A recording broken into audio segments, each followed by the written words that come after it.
He began writing again. Obsessively. The words came too easily. He'd sit at the desk, blink, and hours would pass. Pages filled with stories he didn't remember, writing tales of disappearances, ritual sacrifices, names etched in tree bark, tunnels beneath the moor. One story described a man trapped in a crumbling estate, slowly going mad.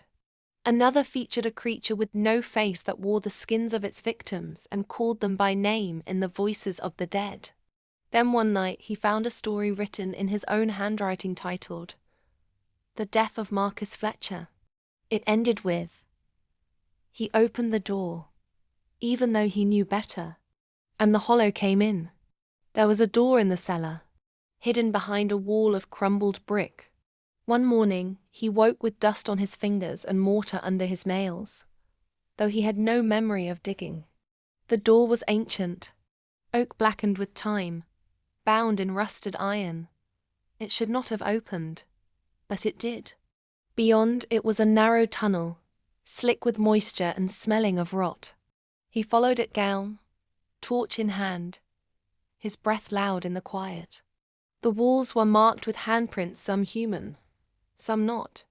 At the end of the tunnel, he found a room of stone, circular, with a pit in the center. Around the pit, bones, hundreds of them. Then something moved in the shadows. A shape, tall, thin, with too many joints. It whispered his name in Albert's voice. Marcus ran. That the hollow does not let its chosen go. He boarded the door, burned the manuscript, tried to leave, but the path was gone, swallowed by mist. He wandered for hours and always came back to the house, like the land itself had folded around it. On the 7th night, it rained ash. The walls bled. The mirrors turned black. He awoke to find the house filled with people figures from the stories he had written. Eyeless, grinning. Albert was among them, mouth sewn shut. And then the hollow came in through every door and window, through the cracks in the walls, through the gaps between words and thought. They found Marcus's journal months later, in the ruins of the Lawn estate, which burned to the ground one night with no known cause. The journal's final page was written in a different hand, one spidery and strange.